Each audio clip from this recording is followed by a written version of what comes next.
누가복음 5장 17절부터 26절까지 한 절씩 교독할까요? 시작. 하루는 가르치실 때에 유대와 예루살렘에서 바리새인과 율법 교사들이 앉았는데 병을 고치는 죄인 명이 예수 앞에 한 중풍병자를 사람들이 침상에 메고 와서 예수 앞에 들여놓고자 하였으나 우리 때문에 메고 들어갈 길을 얻지 못한지라 지붕에 올라가 뼈를 벗기고 병자를 침상주의 무리 가운데로 예수 앞에 달아내리니 예수께서 그들의 믿음을 보시고 이르시되 이 사람아 내 죄 사함을 받았느니라 하시니 서기관과 바리새인들이 생각하여 이르되 이 신성 모독하는 자가 누구냐 오직 하나님 외에 누가 능히 죄를 사하느니라. 예수께서 그 생각을 아시고 대답하여 이르시되 너희 마음에 무슨 생각을 하느냐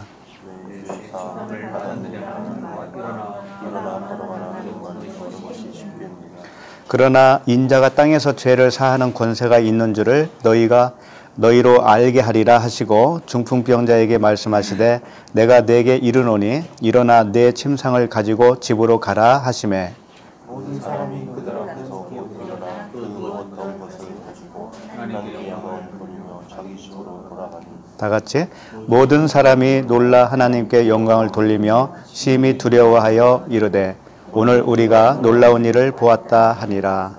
아멘. 오늘 말씀 제목은 중풍병자입니다. 병자 이름이 이제 계속 다른 병명으로 나오죠. 처음에는 열병, 그 다음에 나병, 그 다음에 중풍병까지 왔습니다. 병자가 좋을까요? 나쁠까요?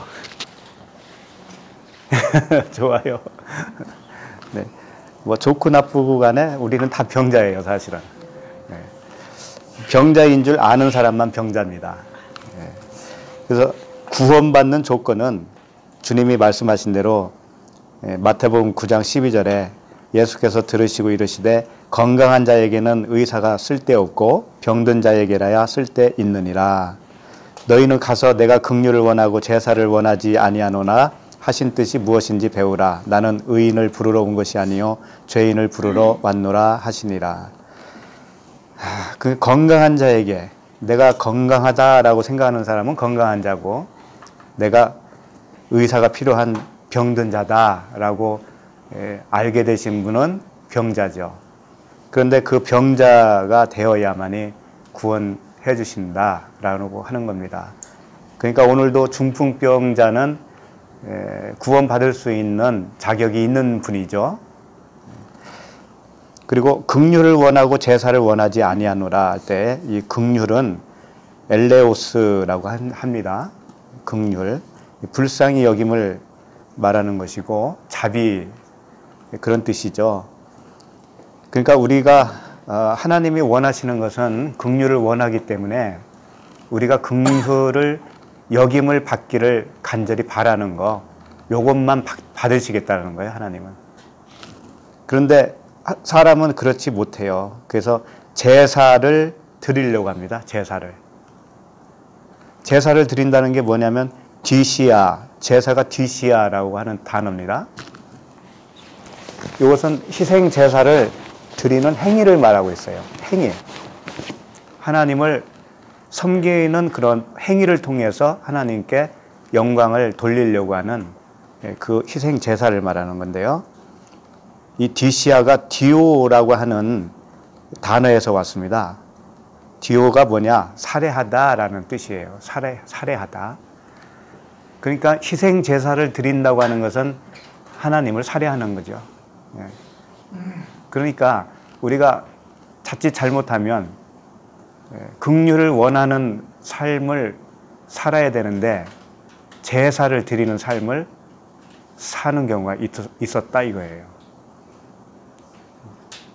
그래서 이걸 우리가 이것은 제사다, 이것은 긍휼이다라고 분별을 가지고 살아야 되느냐 그런 말도 아니에요.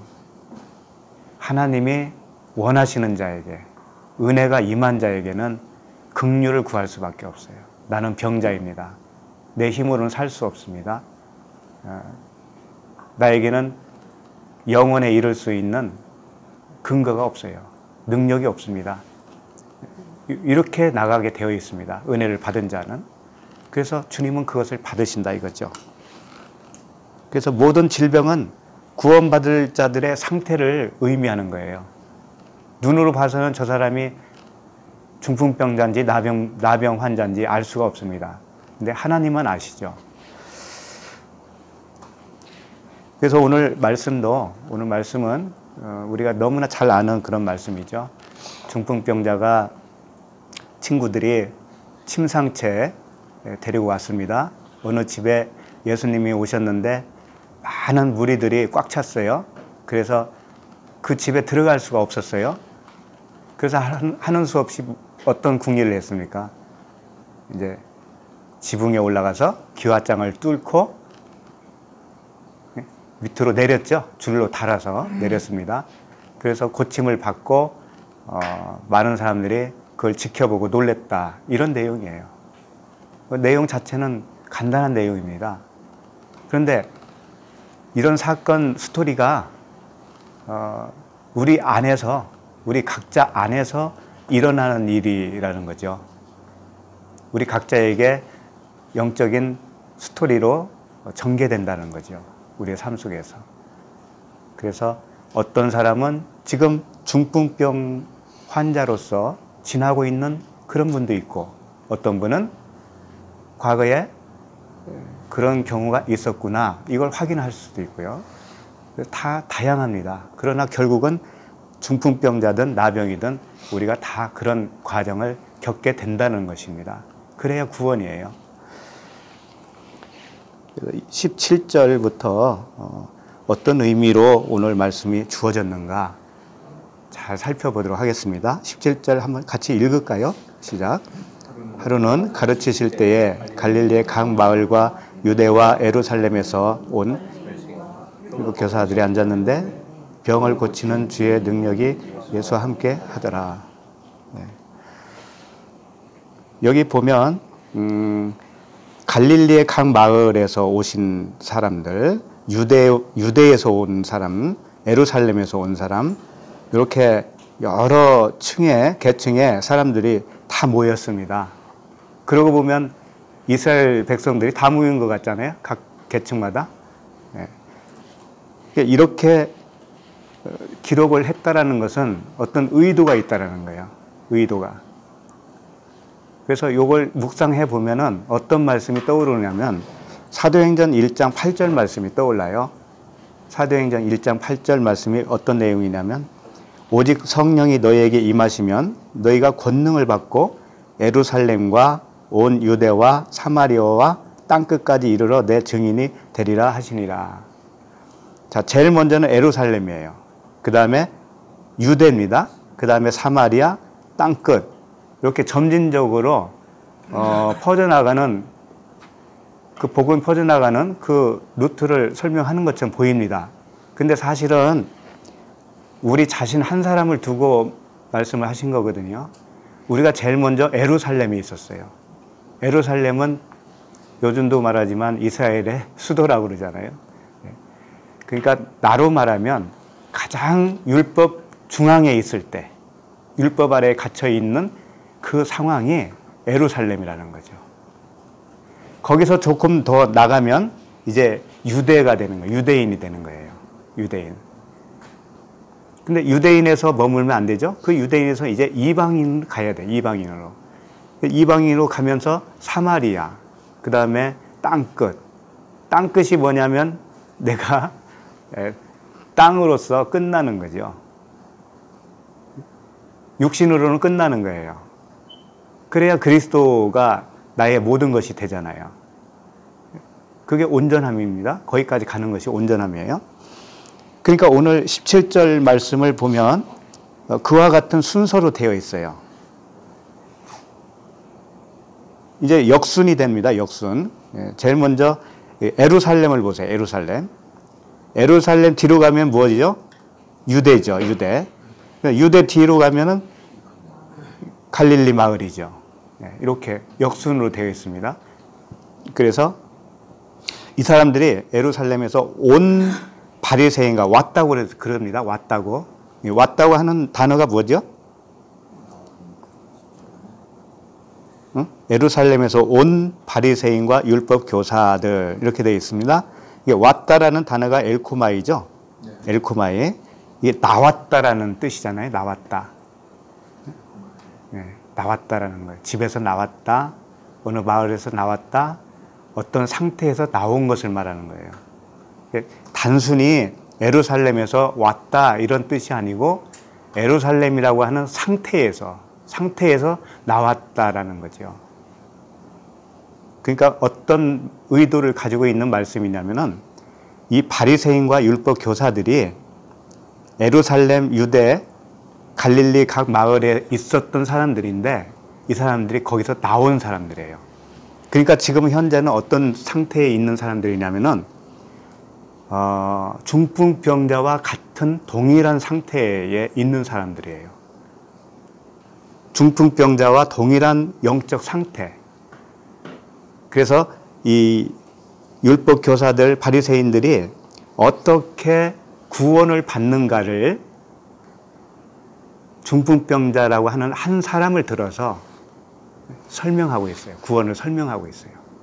그러니까 오늘 이 내용은 단지 중풍병자를 앓고 있는 어떤 사람 한 사람의 구원 이야기가 아니라 여기 나오는 모든 사람들, 갈릴리에서 유대에서 예루살렘에서 온 바리새인과 율법 교사들, 이런 사람들이 어떻게 구원을 받는가를 설명하는 그런 내용이다 이거죠. 그래서 24절을 보시면 26절을 보실래요? 26절. 모든 사람이 그러잖아요. 모든 사람이 놀라 하나님께 영광을 돌리며 심히 두려워하여 이르되 오늘 우리가 놀라운 일을 보았다 하니라. 모든 사람이 그랬다는 거잖아요. 그렇죠? 그러니까 오늘 등장인물들이 모든 사람이 이렇게 구원받았다라고 하는 것을 보여주시는 거죠.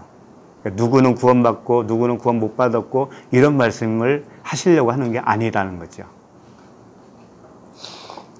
17절 다시 보시면 가운데 보시면 바리새인과 율법 교사들이 앉았는데 이렇게 돼 있죠. 앉았다라고 돼 있죠. 앉았다. 앉았다라고 하는 표현을 쓸 때는 뭐라고 그랬어요? 심판이죠.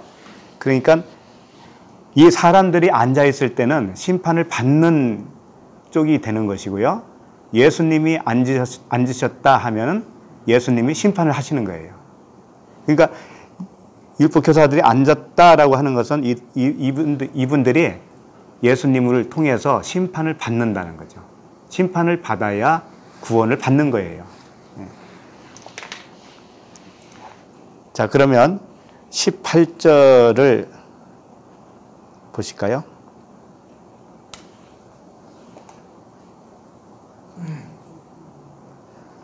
18절 읽겠습니다. 한 중풍병자를 사람들이 침상에 메고 와서 예수 앞에 들여놓고자 하였으나. 자, 이제 17절에서 여러 사람들을 소개한 다음에 이제 한 중풍병자를 들어서 설명을 하고 있어요. 그러면 이 중풍병자라고 하는 병이 어떤 병이냐 이거죠. 중풍병자라고 했을 때 파랄리오라는 단어죠. 네, 파랄리오. 이것은 이게 수동태로 되어 있을 겁니다. 수동태로. 수동태가 되어 있다라는 의미는 뭐냐? 질병이 자기 스스로 앓고 싶어서 앓은 게 아니고 외부에서 들어왔다라는 거예요. 이 중풍병이 외부에서 온 거예요. 그러니까 누구에 의해서 병에 걸린 거예요. 누구에 의해서 병에 걸렸을까요? 하나님이죠, 하나님. 하나님이 구원하려고 이 병을 주신 거 아닙니까? 그러니까 수동태가 되는 거예요. 중풍병자라고 하는 의미는 뭐냐면 이 마비 상태가 중풍이잖아요. 마비예요. 그래서 수족이 마비된 자 또는 수족이 약한 자 이런 뜻이에요. 그러면 수족이 약하다, 마비됐다라고 하는 의미가 영적 의미가 어떤 상태냐면은 어떤 상태일까요? 그렇지요. 나는 아무것도 할 수 없는 자구나 라고 하는 것을 깨닫게 된 사람, 자기를 본 사람. 구원에 있어서는, 영적 구원에 있어서는 내가 할 수 있는 것이 아무것도 없다라는 것을 인정을 한 사람이에요. 자신의 실태를 보면서 그렇게 고백을 한 사람이죠. 그런 사람이 중풍병자라는 거예요. 그래서 이 사도행전 9장 33절을 잠깐 보실까요? 사도행전 9장 33절. 여기에도 중풍병자 이야기가 좀 나오고요. 성경에 곳곳에 중풍병자가 나오는데 여기를 한번 보겠습니다. 사도행전 9장 33절.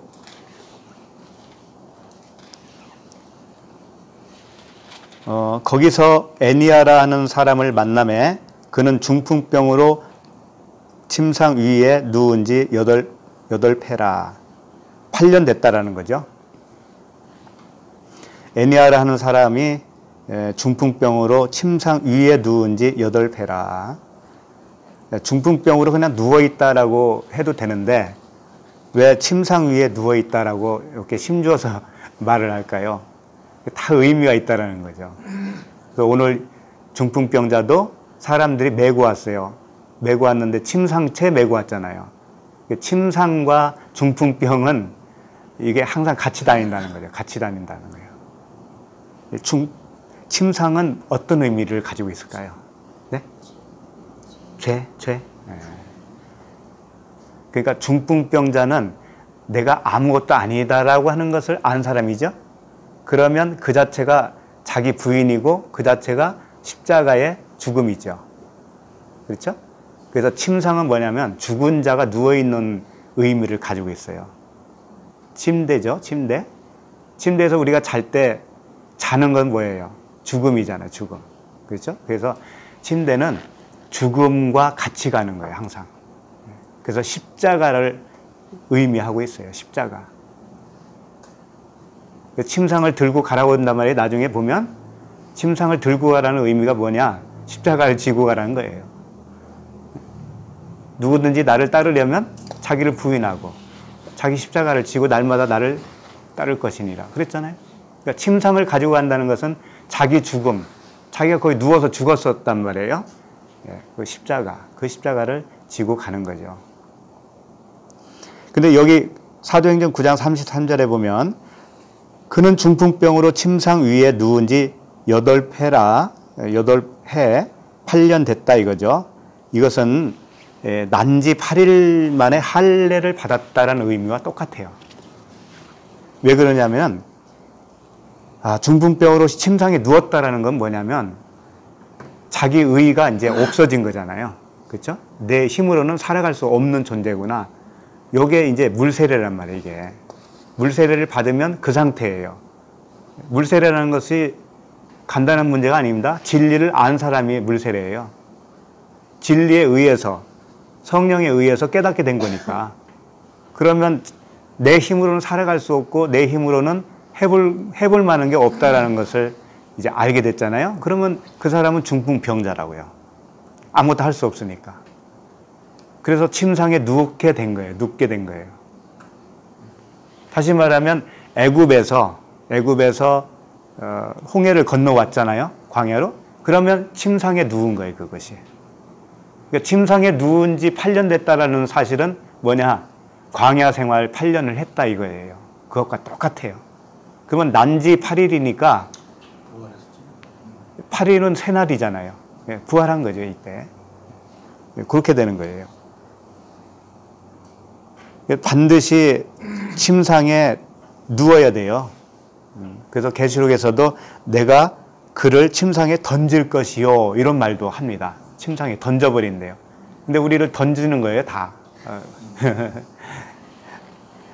그렇게 한 번 물로 태어나는 것이 그 침상에 눕게 된 거예요. 중풍병자예요.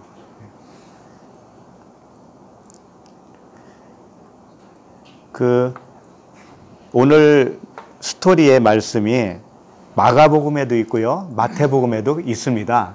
그래서 말씀이 약간 표현이 다르기 때문에 한 가지 소개를 해드리면 제가 읽어드립니다. 마가복음 2장 3절에 보면 이렇게 되어 있어요.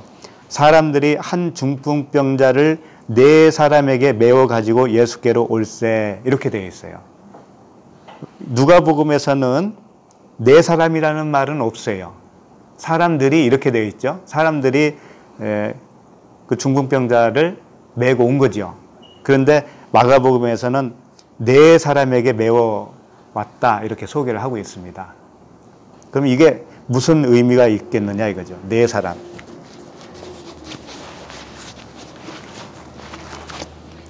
네 사람이라고 했을 때는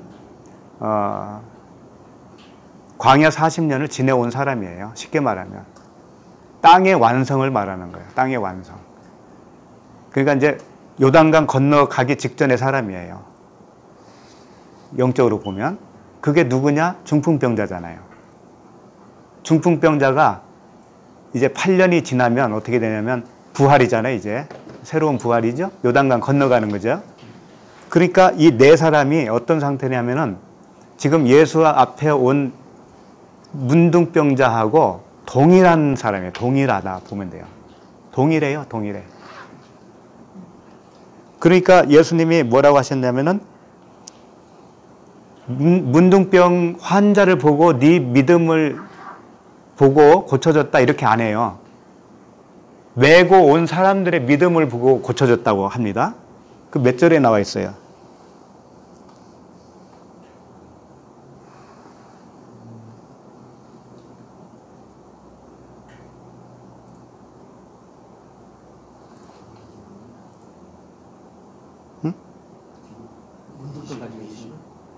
누가복음 5장 20. 20절이죠. 20절. 예수께서 그들의 믿음을 보시고 이렇게 돼 있잖아요.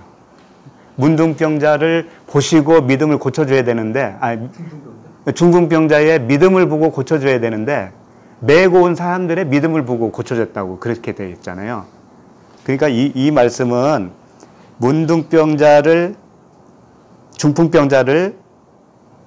메고 온 사람들이나 중풍병자나 같다라는 거예요. 같다. 지금 영적 상태로 보면 같은 거예요. 그러니까 중풍병자는 영적 의미로는 아무것도 할 수 없는 사람입니다. 그런데 메고 온 사람들도 영적 상태로 보면 그런 사람이다 이거예요. 동일하다라고 하는 것을 여기서 간접적으로 알려주고 있습니다. 자, 그러면 4명이 그 중풍병자를 메고 왔는데 4명이라고 하는 것은 땅의 완성이다. 땅의 완성이다. 그래서 내 모퉁이를 이렇게 손으로 들고 온 거예요. 내 모퉁이. 땅의 완성이에요, 그것이. 이제 하늘 차원으로 이제 곧 바뀌게 되는 거예요, 이 사람들은. 그러면 중풍 환자의 상태는 예수께 나아갈 길을 발견했을까요? 발견하지 못했을까요?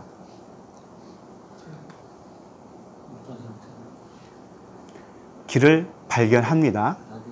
예. 그게 이제 19절이에요. 19절. 자, 19절 한번 읽어볼까요? 시작. 무리 때문에 메고 들어갈 길을 얻지 못한지라. 지붕에 올라가 기와를 벗기고 병자를 침상째 무리 가운데로 예수 앞에 달아 내리니. 자, 무리 때문에 들어갈 수 없다라고 소개하고 있습니다. 이 무리는 그럼 누굴까요? 무리는. 나로 말하면 우리 각자에게 무리가 뭘까요? 무리가. 그렇죠. 예. 비진리, 율법, 나의 생각, 육신의 생각, 요거 다 맞아요.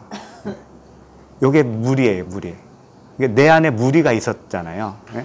그 무리 때문에 길을 얻지 못했던 거죠. 내가 나를 보니까 나는 비진리의 왕초고 율법 아래 갇힌 자였으며 육신의 생각으로 살고 있었던 자라고 하는 것을 발견하잖아요. 발견하면 내 힘으로는 그분께 갈 수 없다라는 것을 알아요. 그럼 길을 모르는 거잖아요. 길을 모르는 거예요. 그런데 이렇게 길을 몰라야 길을 찾아요. 사실은. 왜 그럴까요? 내 스스로는 갈 수 없다라는 것을 내가 알았다면 오직 한 길은 뭐예요? 길 하나는 뭐예요? 예, 십자가죠, 십자가. 그러니까 내가 죽어야 되는구나, 이걸 알게 되는 거예요. 그러면 그 길로 갈 거 아닙니까? 죽음의 길로. 죽음의 길로 가는 것이 뭐냐? 지붕 위로 올라가는 거예요. 지붕 위로 올라가서 기와장을 뜯는 거예요. 그렇게 표현한 겁니다. 왜 그렇게 되는 것이냐? 이제 그걸 보면 알겠죠. 그러니까 무리 때문에 길을 얻지 못했다라고 하는 것은 뭐냐면, 무리는 오합지졸이고 육신의 생각인데, 내 육신의 생각으로는 절대 그 길을 갈 수 없구나. 다만 길 하나가 보이는데 뭐냐? 십자가네. 죽어야 되는 거네. 요걸 이제 알게 된 겁니다. 이 상태에서 뭐라고 하냐면은, 이들이 길을 찾지 못했기 때문에 지붕에 올라가 기와를 벗기고 병자를 침상째 무리 가운데로 예수 앞에 달아내리니, 이렇게 소개하고 있죠. 지붕에 올라가요, 이제. 지붕에. 그럼 지붕이 뭐냐 이거죠. 영적으로 이 지붕이 의미하는 바가 뭐냐 이거예요. 지붕을 헬라어로 보면 도마라고 되어 있어요. 도마. 지붕 꼭대기 이렇게 써 있을 거예요. 지붕 꼭대기예요. 지붕이 의미하는 게 뭘까? 그래서 일단 구약 성경에서 봐야 돼요. 구약 성경에서부터. 출애굽기 30장을 보시면 지붕 이야기가 나옵니다. 출애굽기 30장 1절을 한번 보시겠습니다. 출애굽기 30장 1절. 너는 분향할 제단을 만들지니 곧 조각목으로 만들되. 분향할 제단이라는 거예요. 분향단이에요. 분향단. 향단이라고도 하고요. 향 피우는 그 향로라고도 합니다. 그걸 만들으라는 거죠. 3절을 보세요. 3절. 제단 상면과 전후 좌우면과 뿔을 순금으로 싸고 주위에 금태를 두를지며, 여기서 보면 제단 상면 이렇게 되어 있죠. 이 상면이 지붕이에요. 지붕. 지붕 꼭대기예요. 그 히브리어로는 뭐라고 되어 있나요? 이게 지붕이에요. 지붕. 지붕인데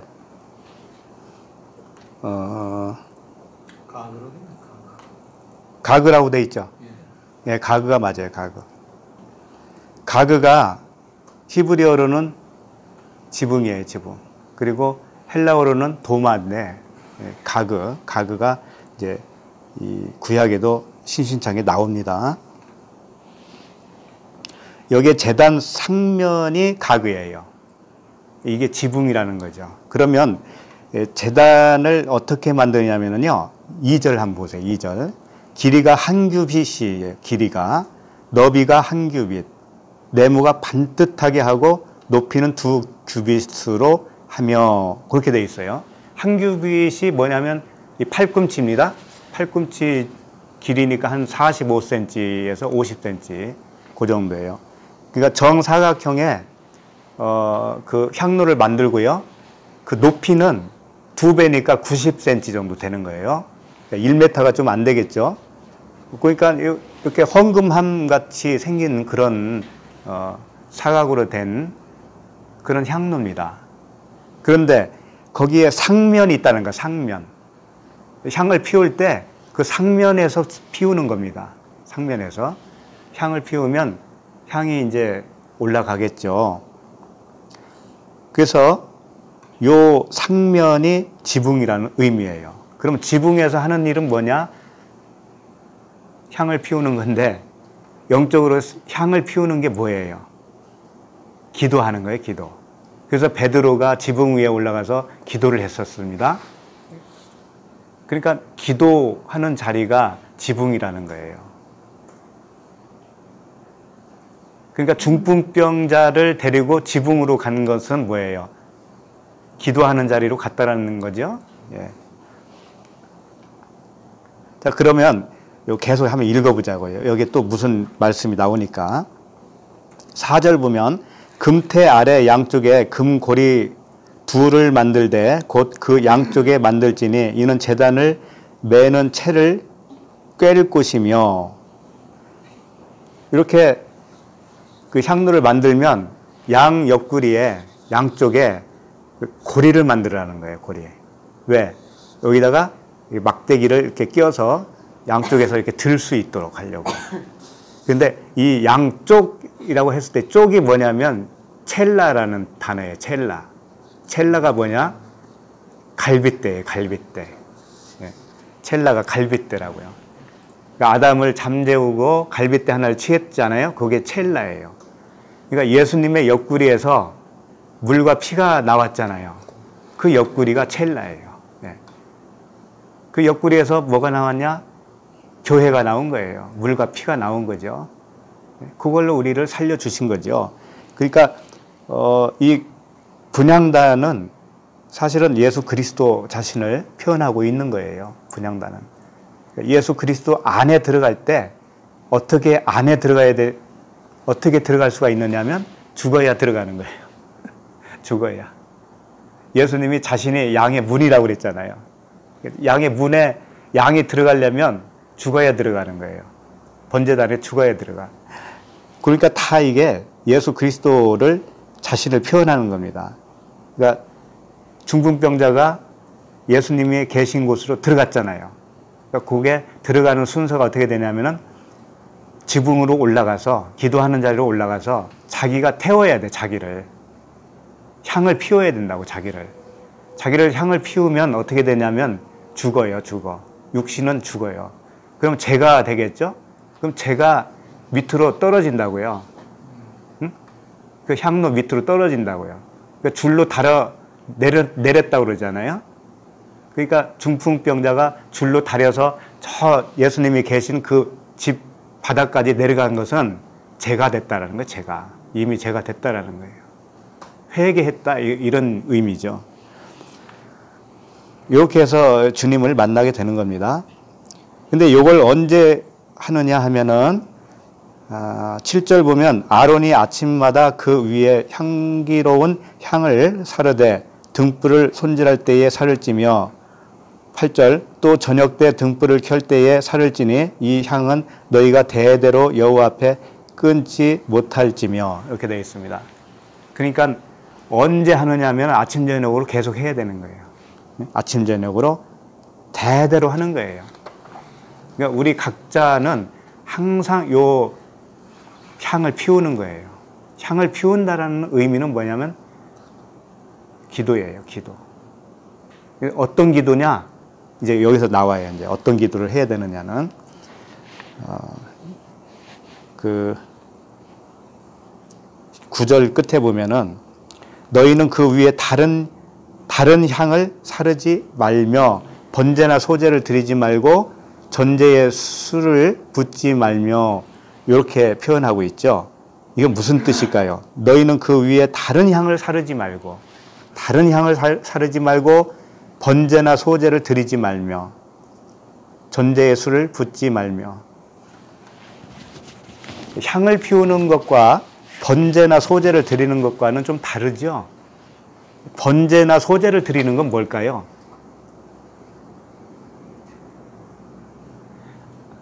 이렇게 생각해 보세요. 애굽에서 요단강까지 그 가나안까지 가는 여정 속에서 번제나 소제를 드리는 게 뭘까요?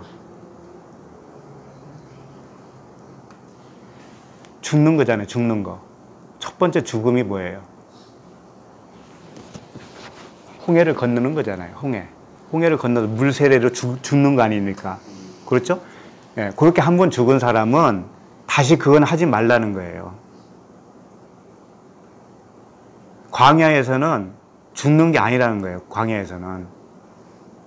홍해를 건너오는 것이 죽은 거라면 광야에서는 죽을 필요가 없지요.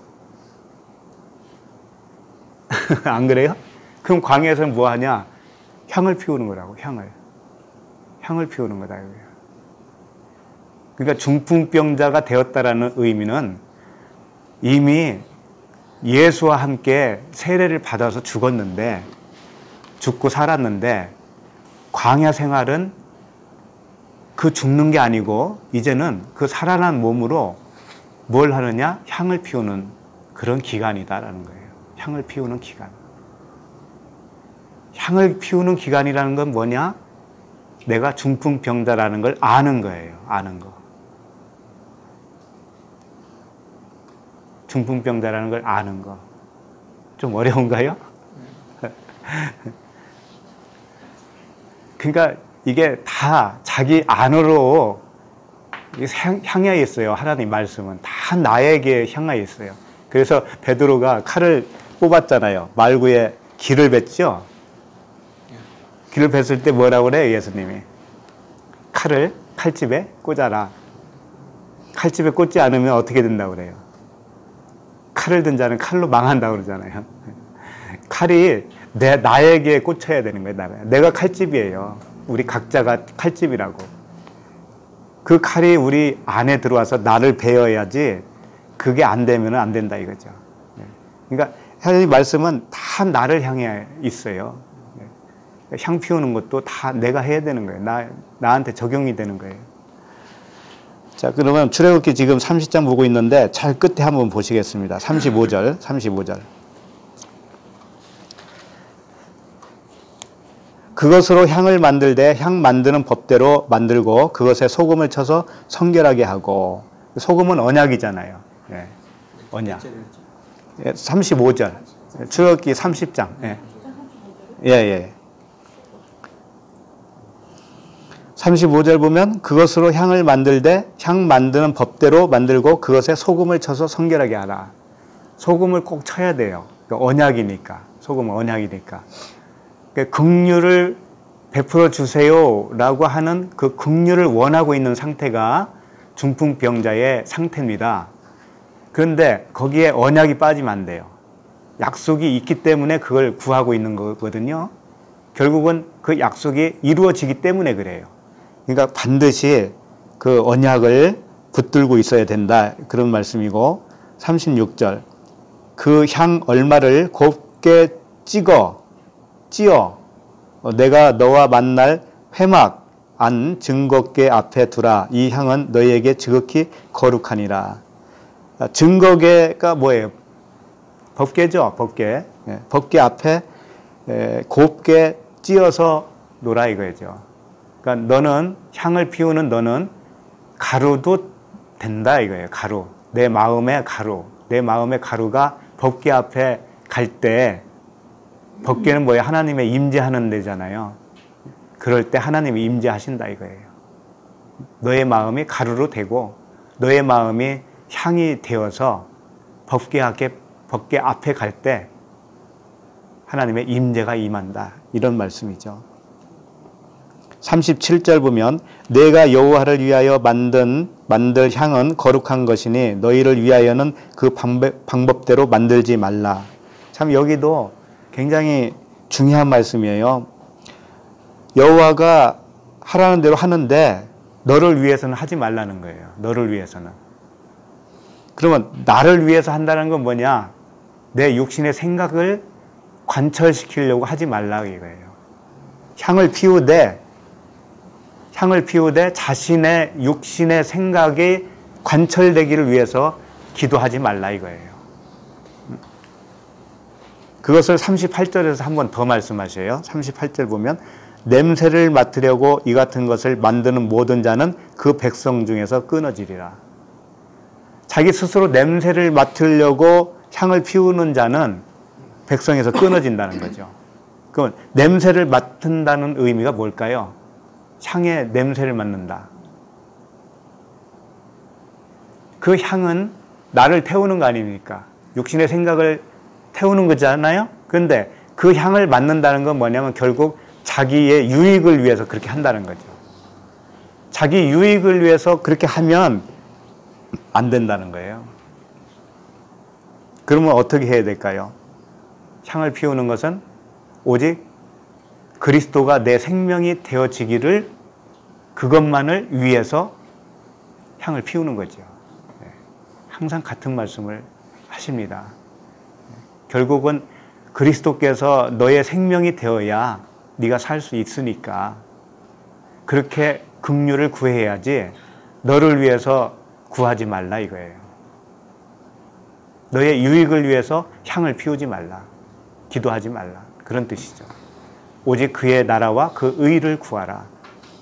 그리하면 이 모든 것을 더해 주겠다. 그런 말씀이 있죠. 그래서 이제 다시 돌아가서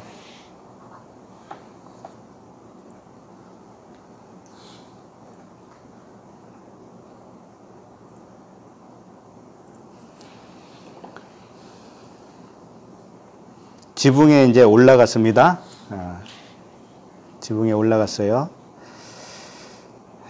그래서 이 지붕이라고 하는 그 의미를 부각시키는 말씀들이 여러 군데 많이 나와요. 근데 제가 조금만 더 소개해 드리겠습니다. 이거 찾을 필요는 없고요. 신명기 22장 8절에 보면 이런 말씀이 있어요. 내가 새 집을 지을 때에 지붕에 난간을 만들어 사람이 떨어지지 않게 하라. 그 피가 내 집에 돌아갈까 하노라. 지붕에 난간을 만들으라는 거예요. 떨어지지 않도록. 그러니까 지붕에서 무엇을 하느냐? 기도하는 건데 나를 태워서 향을 피우는 것인데 거기서 떨어지지 않게 하라는 것은 뭐냐면 다른 의도로 빠지지 못하게 하라 그런 뜻이에요. 아까 출애굽기에서도 그랬죠. 자기를 위해서는 하지 말라. 또 자기가 맡을 냄새를 그 향내를 자기가 맡을 목적으로 하지 말라라. 그거죠. 그러니까 내가 죽어야 되는데 어찌 내가 내 유익을 위해서 구할 수가 있겠습니까? 그렇죠? 그리고 시편 102장 7절에서도 이런 말씀을 하고 있어요. 시편 102편 7절에서 내가 밤을 새우니 지붕 위에 외로운 참새 같으니이다. 내가 밤을 새우니 지붕 위에 외로운 참새 같대요. 이 참새는 예수 그리스도를 의미하고 있어요. 예수님이 먼저 기도를 해주시는 겁니다. 그 지붕에서 먼저 기도해 주신 분은 예수님이에요. 그분이 자기 자신을 향을 피운 거예요. 자기 자신을 십자가에 못 박은 거죠. 먼저. 그런 말씀이에요.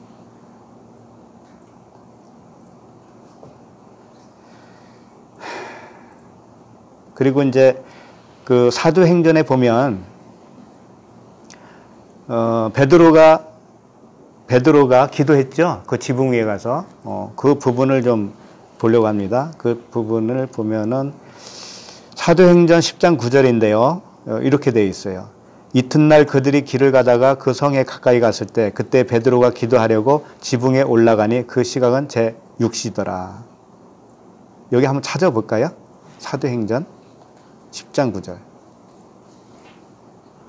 그가 시장하여 먹고자 하며 사람들이 준비할 때에 황홀한 중에 하늘이 열리며 한 그릇이 내려오는 것을 보니 큰 보자기 같고 내 길을 메어 땅에 들이웠더라. 이제 하늘에서 그 보자기 같은 게 내려오는 것을 봤어요. 그 안에는 땅에 있는 각종 네 발 가진 짐승과 기는 것과 공중에 나는 것들이 있더라.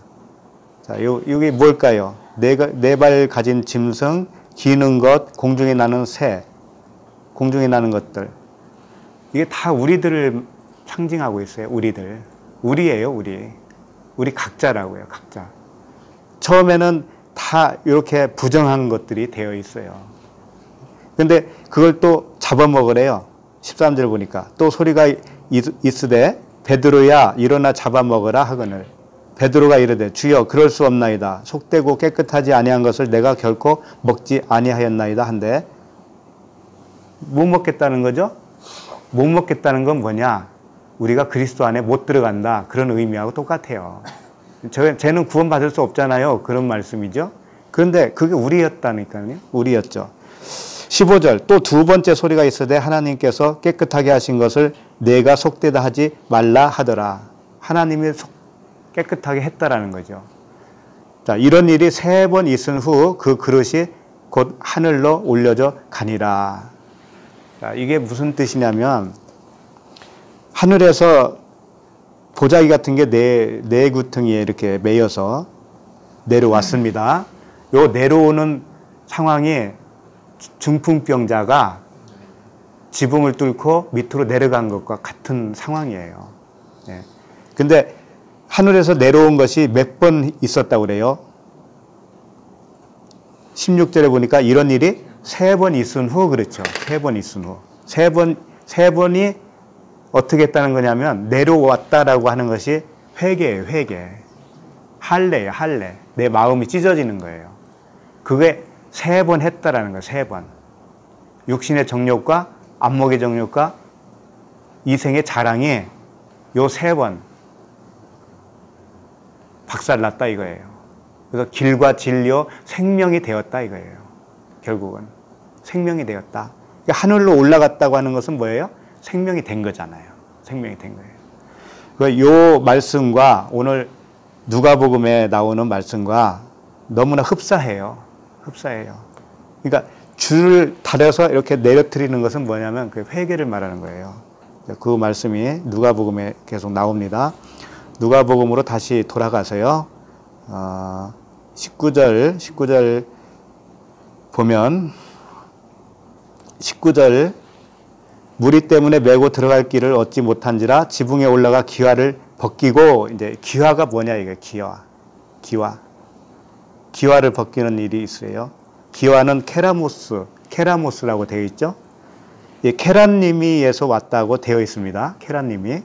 케란니미가 뭐냐? 섞다, 혼합하다 그런 뜻이에요. 그러니까 기와는 뭐냐면 물과 흙으로 혼합을 해서 만들었을 거 아니에요. 톡이니까.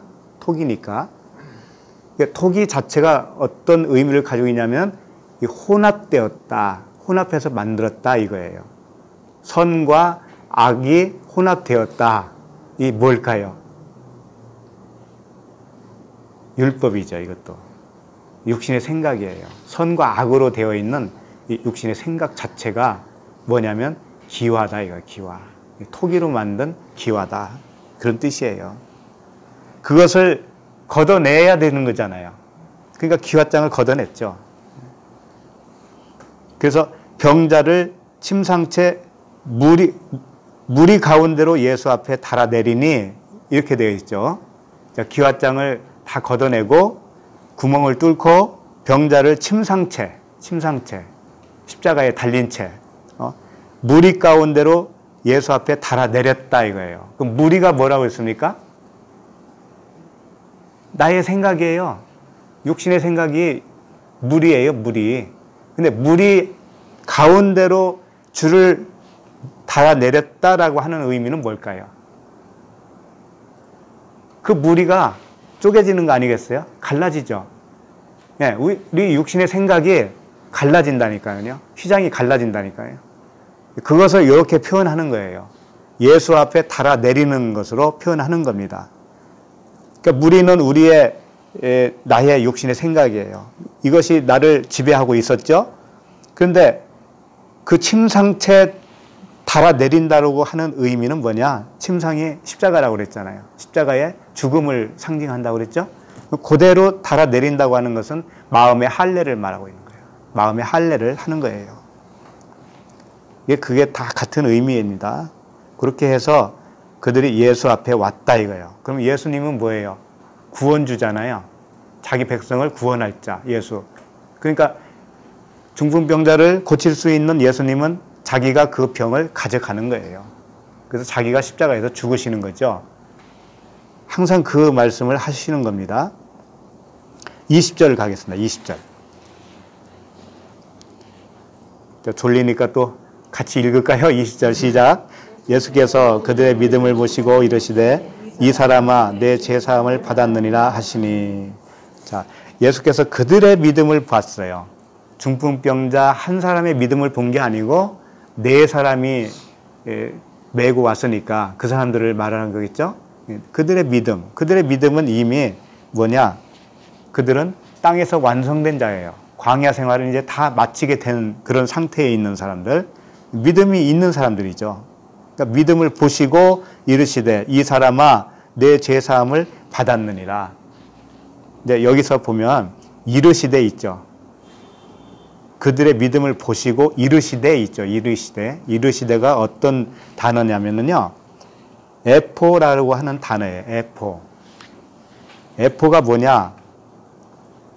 이르시되라고 하는 번역인데 이걸 히브리어로 가면 어떤 말씀이냐면요. 아마르가 돼요. 아마르. 지난주에 우리 봤죠? 아마르와 다바르. 아마르는 뭐예요? 언약으로 선포해 주시고, 다바르는 뭐냐? 그것을 완성으로 이루어 주셨을 때, 완성이 되었을 때 말씀하시는 그 말씀이 다바르라고 그랬죠. 지금 여기서 믿음을 보시고 이르시되 이 사람아 내 제사함을 받았다. 이거 선포잖아요. 이건 선포. 그렇죠?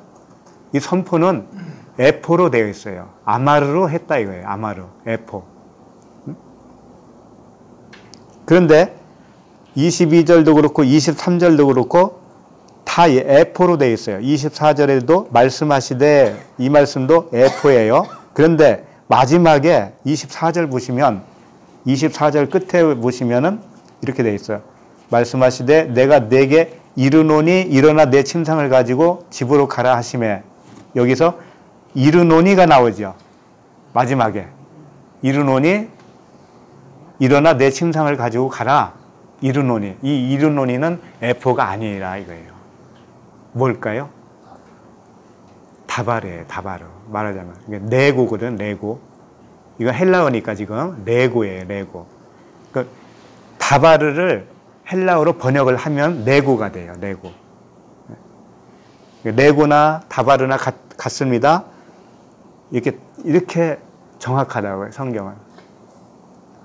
그러니까 네 죄사함을 받았느니라 라고 하는 선포는 아마르로 한 것이고, 이제 완성이잖아요. 일어나 내 침상을 가지고 가라. 이거 완성이죠. 이때는 다바르로 말씀을 하셨어요. 이렇게 다르다고요. 20절에 이르실 때도 레고로 돼 있네. 네네. 20절에 어디? 20절에 어디? 믿음을 보시고 이르시되 제사함을 받았느니라 하시니. 20절에? 예. 그럼 F로 돼 있죠. 이게 잘못된 F? F로 돼 있죠. F로 돼 있죠. 레고로 돼 있어. 아, 이거 잘못됐어. 그러니까 F예요. F죠? 네, F로 돼 있어요. 틀리게 말하는 거니까 여러 번 봤는데. 이참에 바꿔요. 다 괜찮은데 그런 부분이죠. 24절은 레고로 돼 있어요. 네. 하여튼 오늘 본문에서는 레고가 딱 한 번 나와요, 거기에. 아, 그렇게 말씀하셨습니다. 이제 일단은 내 제사함을 받았느니라 이렇게 선포를 해주셨어요. 선포를 해주셨어요. 이게 뭐냐? 물세례라는 거예요. 물세례. 홍해에서 나오면 걔네들이 잘했든 못했든 일단 구원 받았잖아요. 그렇죠? 네. 그러면 네 제사함 받았어. 이렇게 선포를 해주는 거예요. 그럼 그 다음에 선포를 해주시고 해야 할 일이 뭐냐? 광야를 돌면서 고침을 받는 거잖아요. 그렇죠? 그리고 마지막에 요단강을 건너면서 이제 네 침상을 들고 네 집으로 가라. 네 집이 뭐예요? 마음의 성전이죠. 성령이 전이죠. 자, 그런데 이제 여기서 문제가 생겨요. 21절 보세요. 21절에 보시면 서기관과 바리새인들이 생각하여 이르되 이 신성 모독하는 자가 누구냐? 오직 하나님 외에 누가 능히 죄를 사하겠느냐? 이제 서기관과 바리새인들이 여기서 드디어 한마디 합니다. 뭐라고 하냐? 예수님이 죄사함을 선포하니까는 이건 신성 모독이다 이거예요. 왜? 죄사함은 하나님만 하실 수 있다 이거죠. 어떻게 생각하세요? 이게 맞아요? 틀려요?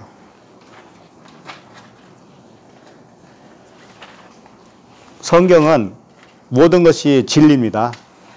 모든 말씀이 하나님의 말씀이에요. 그거 믿으시죠? 그러면 오늘 서기관과 바리새인들이 한 말이 진리일까요? 비진리일까요? 진리예요, 진리. 이게 맞는 말씀이라고요. 응? 왜 맞는 말씀인가만 우리가 알면 돼, 깨달으면 돼요. 그러면 그게 진리가 되는 겁니다. 그러니까 성경은 항상 어둠과 빛으로 설명을 합니다. 근데 어둠으로 설명할 때는 우리가 이건 나쁜 거다라고 해요. 그러나 그 속에 있는 의미를 알게 되면 역시 빛이었어요. 빛. 그래서 어둠과 빛이 하나라는 거예요. 자, 그러면 21절에서 우리가 생각해 볼 게 뭐냐면은 서기관과 바리새인들이 어디 있던 사람들이 나왔다고 그랬어요? 예루살렘, 유대, 갈릴리, 거기서 나왔다고 그러지. 나왔으면 이 사람들은 중풍병자라고 그랬잖아요. 중풍병자와 똑같다고 그랬잖아요. 그러면 이 사람들이 죄사함 받은 자잖아요. 중풍병자가 죄사함을 받은 것처럼 똑같이 죄사함을 받은 사람들이라고요. 그럼 이 사람들이 진리를 알까요? 모를까요? 이미 알아요. 그래서 바리새인들이 생각하여라고 이렇게 되어 있는 거예요. 생각하여. 생각한다는 게 뭐냐면 디알로기조마이라고 되어 있을 거예요. 생각한다. 이건 깊이 생각하는 겁니다. 깊이 숙고하는 거예요. 깊이 결산을 하는 거예요. 생각하고 되새겨 봤더니 말씀의 결론이 나온 거예요. 말씀의 결론이 나왔어요. 근데 결론이 나왔는데 결론이 뭐냐? 당신이 신성모독을 하고 있구나. 이 결론이 딱 나와버린 거예요. 그럼 이게 왜 그럴까? 근데 이게 왜 진리일까요? 예수님이 신성모독을 하고 있다고 하는 것이 진리라면 왜 진리냐 이거예요. 왜?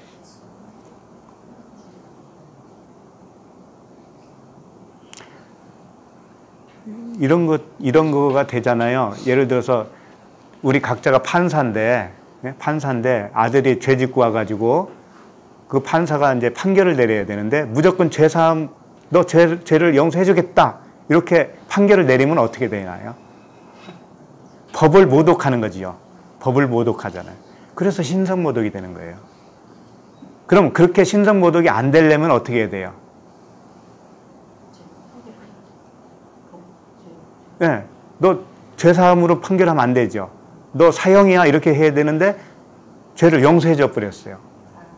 그러면 예수님이 공의가 훼손되지 않으려면 어떻게 해야 돼요? 그렇지. 자기가 죄값을 치르든지 그렇게 해야 되잖아요. 죄 용서해 준 것을 취소하든가 아니면 자기가 그 죄값을 치러주든가 이렇게 돼야 되잖아요. 그러니까 예수님이 지금 여기서는 자신이 죽지 않으시고 죄의 용서를 선포해 주셨단 말이에요. 그러니까 이것은 신성모독이죠. 공의를 훼손한 거란 말이에요. 하나님의 공의를. 그 말씀이에요. 그 말씀. 그리고 신성모독하는 자가 누구냐? 오직 하나님 외에 누가 능히 죄를 사하겠느냐? 이 말씀은 뭐냐면 하나님 외에는 죄를 사하지 못하는데 그렇다면 네가 하나님이지 않냐? 이런 뜻이에요. 예수님 보고 하나님밖에는 죄사함을 할 수 있는 사람이 없는데 그러면 당신이 하나님이구나 이렇게 간접적으로 말씀을 한 거라니까. 예. 그런 뜻이에요. 자, 그러면 이 신성모독을 스스로 했다는 결론이 돼요. 하나님은 자신이 모독을 한 거예요. 그런데 그대로 있으면 계속 모독이 되죠. 계속 불의한 자가 됩니다. 그래서 불의한 청지기 이야기도 나오는 거예요. 비유에. 불의한 청지기 아시죠? 불의한 청지기는 뭐냐면 자기가 어떤 임금의 재산을 허비하는 자로 나오잖아요. 허비하는 자. 그렇죠? 그러면 그 왕의 재산을 허비한다는 의미가 뭘까요? 하나님의 공의를 훼손하고 있다. 그런 뜻이에요. 그 청지기가 불의해. 왜 불의하냐? 아니, 공의를 훼손하고 있으니까 불의하잖아. 왜 공의를 훼손한 것이냐? 가가지고 계속 용서만 해주고 있거든요. 용서만 해주고 있거든요. 그러니까는 공의가 훼손되니까 이걸 허비했다라고 표현하는 거예요. 그 말씀을 어디서 우리가 이제 알 수 있느냐? 로마서를 한번 보세요. 로마서 3장. 로마서 3장 25절 보십시다.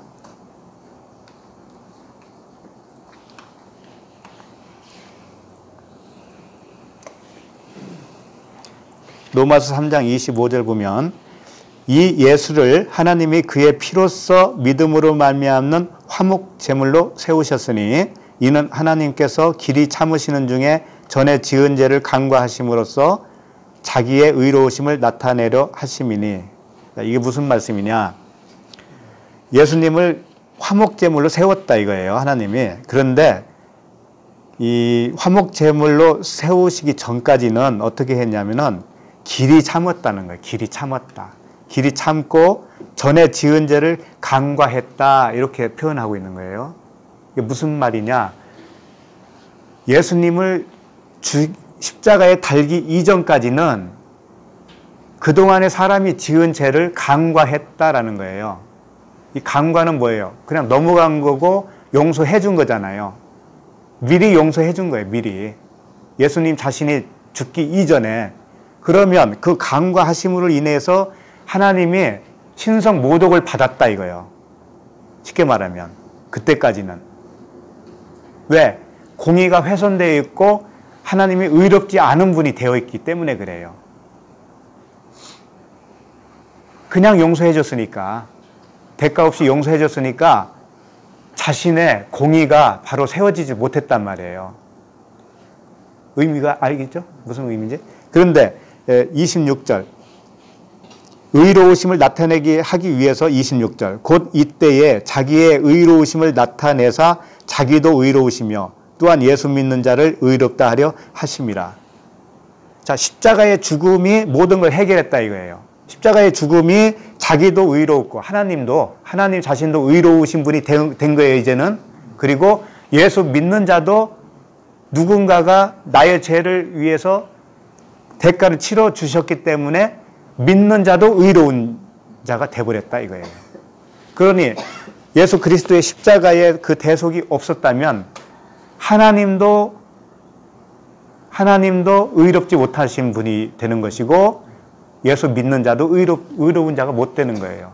그래서 예수 그리스도의 십자가의 죽음은 이 양쪽 하나님과 우리의 모든 의로움이 된 거예요. 그런 말씀이에요.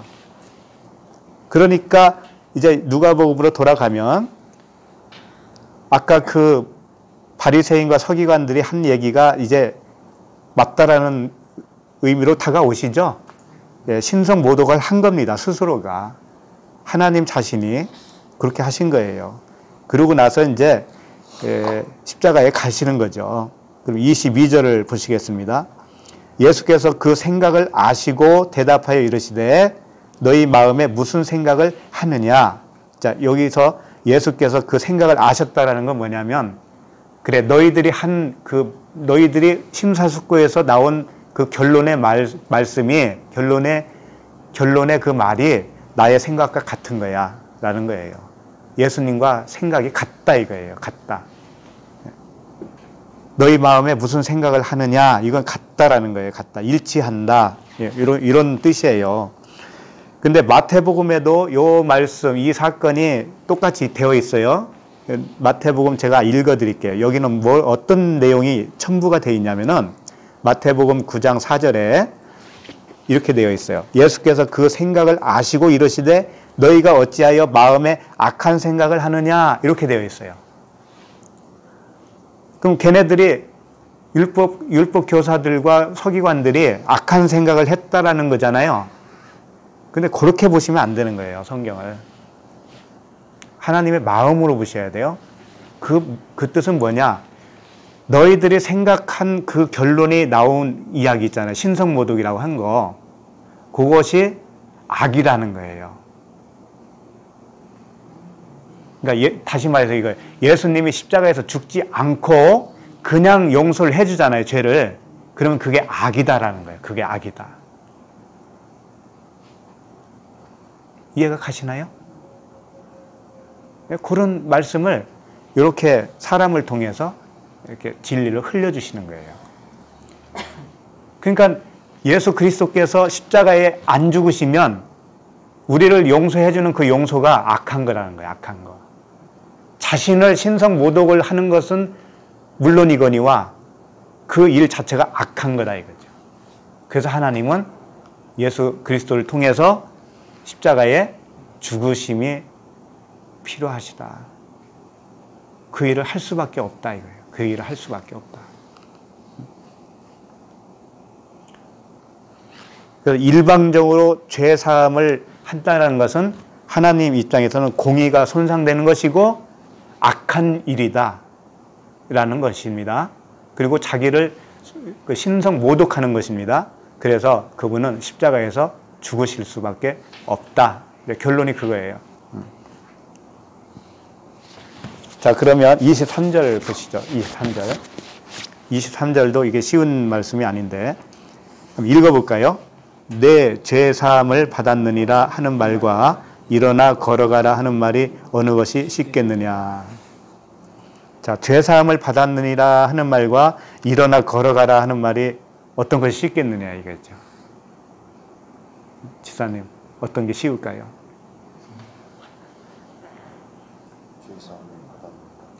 죄사함을 받았느니라가 더 쉬울 것 같아요? 응?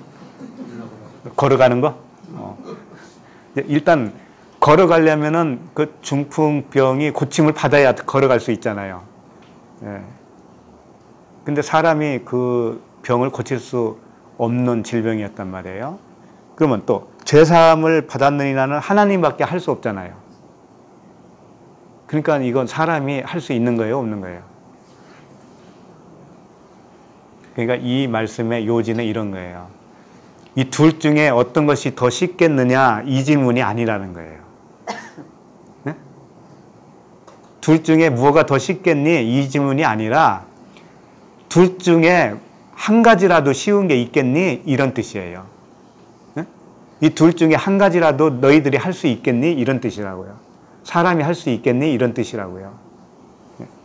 예를 들면은 이런 말씀이 있어요. 마태복음 19장 24절에 보면 마태복음 19장 24절에 보면 다시 너에게 말하노니 낙타가 바늘기로 들어가는 것이 부자가 하나님 나라에 들어가는 것보다 쉬우니라 하시니 이런 말씀이 있어요. 그러면 낙타가 바늘기로 들어가는 것이 쉬워요? 쉬운 일이에요? 절대 못하는 일이죠. 그리고 부자가 하나님 나라에 들어가는 것보다 쉽다는 거죠. 그러면 부자가 하나님 나라에 들어가는 것이 얼마나 어렵다라는 거냐 이거잖아요. 두 가지 다 어렵다라는 거잖아요, 지금. 그런 종류의 말씀이다 이거죠. 그러니까 이게 쉽겠냐, 이게 더 어렵겠냐 이런 물음이 아니고 너희들은 못한다 이거지. 이건 하나님밖에 할 수 없는 거 아니겠냐. 이제 그 말씀을 하시는 거예요. 그래서 이런 말씀을 하시는 겁니다. 사람이 할 수 없는 것을 하나님은 하실 수 있느니라. 그 말씀을 해주시는 거예요.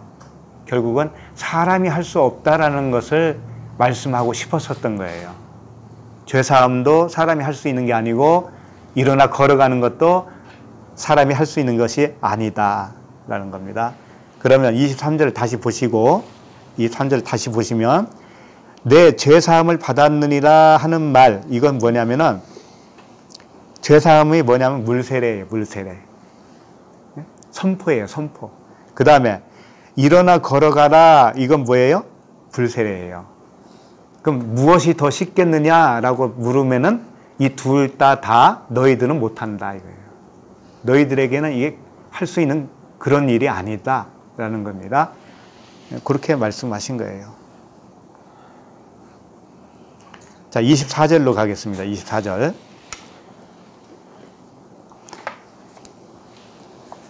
24절 보니까 그러나 인자가 땅에서 죄를 사하는 권세가 있는 줄을 너희로 알게 하리라. 이게 무슨 말씀일까요?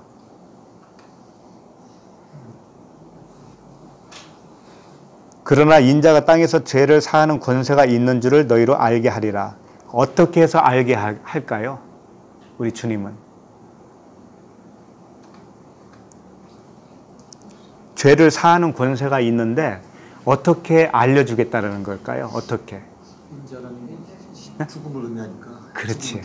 죽음을 통해서. 예, 맞습니다. 그러니까 이런 말씀이 있죠.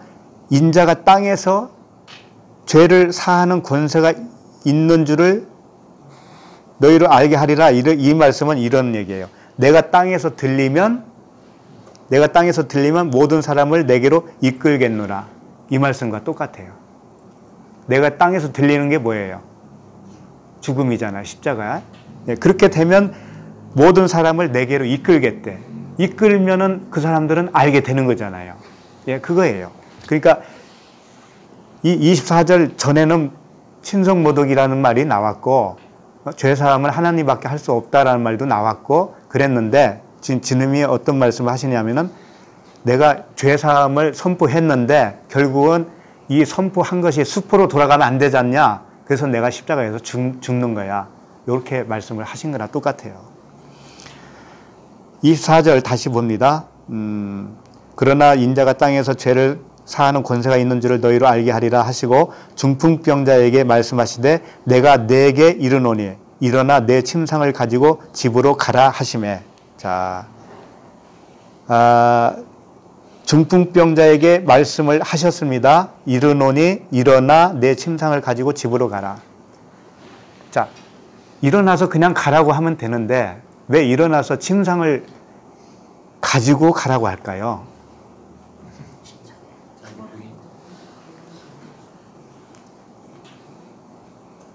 중풍병자는 긍휼을 구하였던 사람이죠. 예, 하나님의 생명, 그리스도의 생명만을 원했습니다. 아버지의 생명만을 원했어요. 그런 자에게 주님이 드디어 오신 거예요. 주님이 드디어 오셔서 일어나서 내 침상을 가지고 집으로 가라. 일어났다라는 건 뭐예요? 에게이로, 에게이로죠? 이게 살아났다는 의미예요. 살아났다. 단지 일어났다는 의미가 아니고 이제 살아난 거예요. 이제 자기는 십자가에서 죽었다라는 것은 알았어요. 그랬는데 주님의 긍휼을 구했죠. 그 생명이 되기를. 그런데 결국은 약속이 이루어지고 말았습니다. 그러니까 살아났습니다. 살아났어요. 살아났는데 침상을 가지고 집으로 가야 되는 거예요. 침상을 가지고 간다는 것은 그 침상은 십자가잖아요. 자기가 죽어 누워 있었던 십자가. 그 십자가를 지고 집으로 간다는 건 뭐냐면 주님을 따른다는 거예요. 주님을 따른다. 성전이잖아요. 우리 마음 성전. 주님이 우리 성전에 계시잖아요. 그 성전을 따르는 거예요. 따르는 거. 그러니까 자기를 부인하고 자기 십자가를 지고 가는 겁니다. 이 말씀이에요. 이게. 그렇게 하라는 거예요. 그렇게. 자기를 부인하고 자기 십자가를 지고 따르라는 거죠. 따르라는 거죠.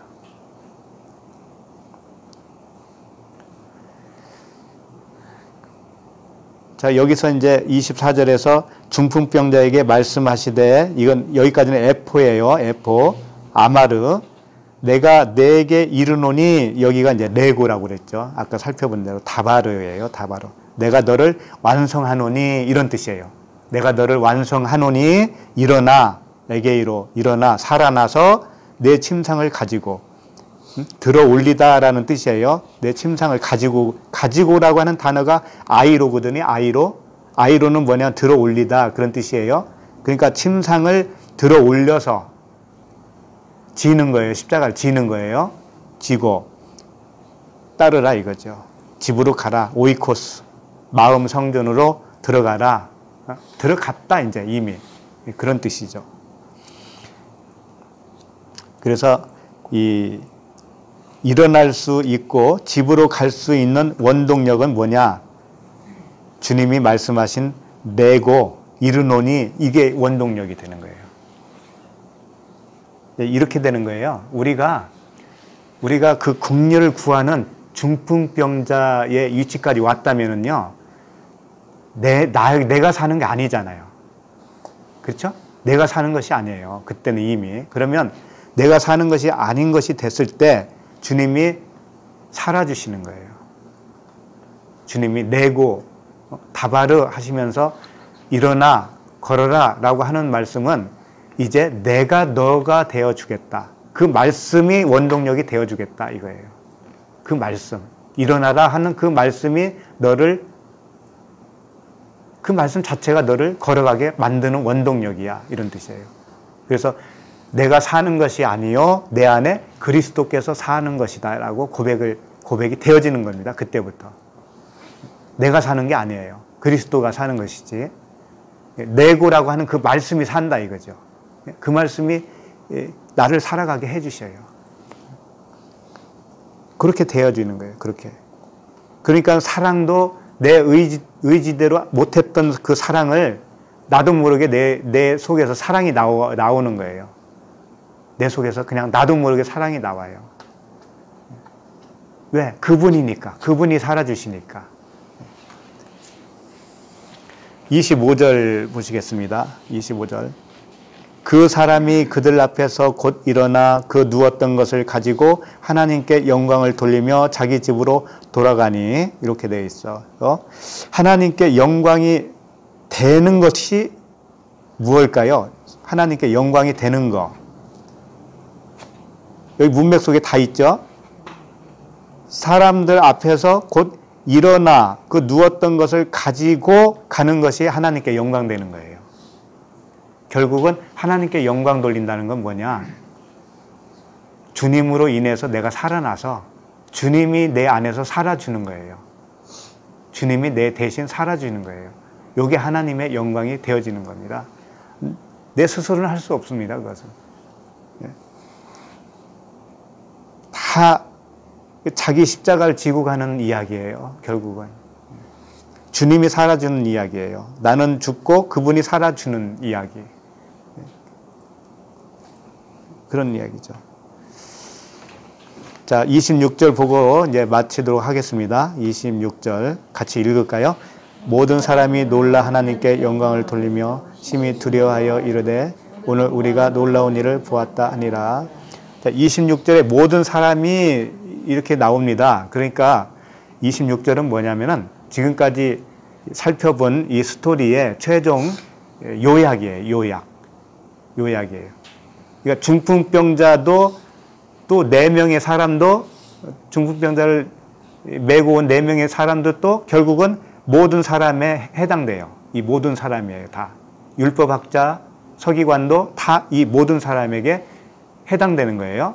그러니까 이제 전체를 한 줄로 요약을 하는 겁니다. 자, 모든 사람이 놀랬습니다. 제일 먼저 놀랬어요.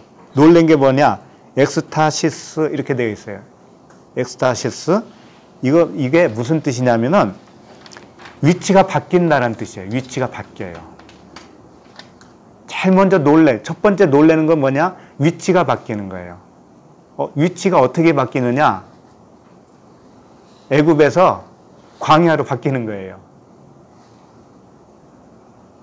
그러니까 육신의 정욕이 떠나가는 거예요.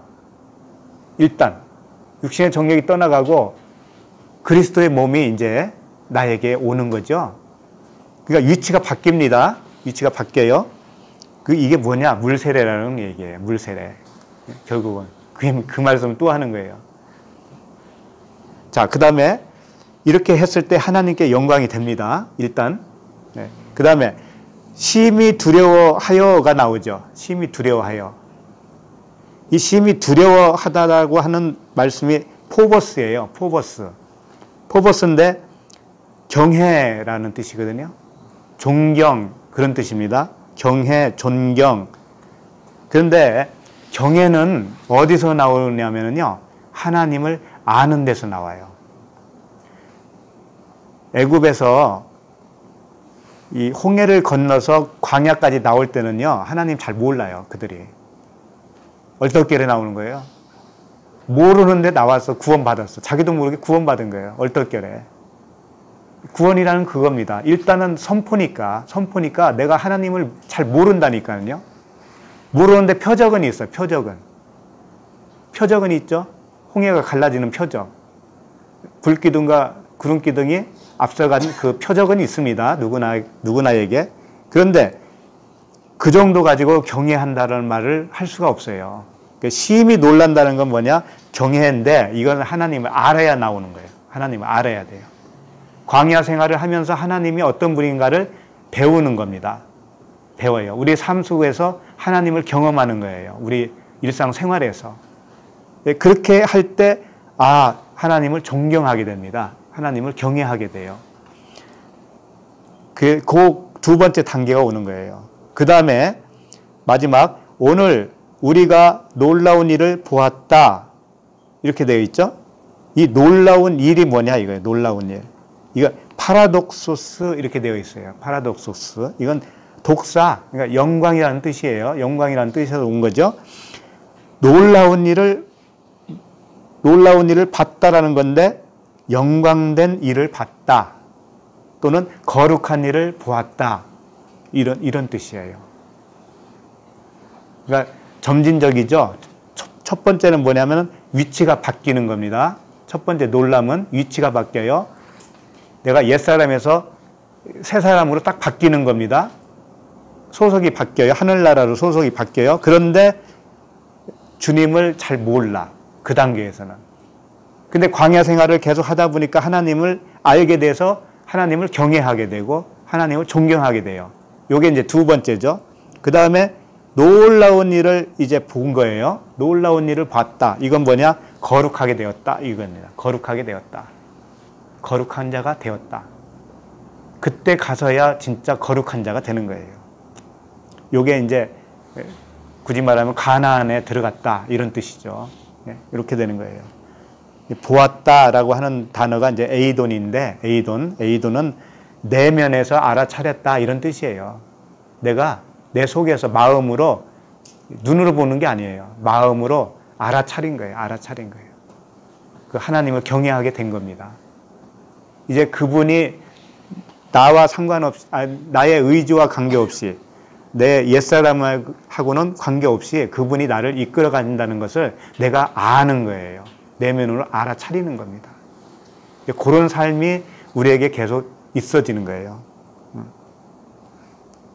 그게 얼마나 좋아요.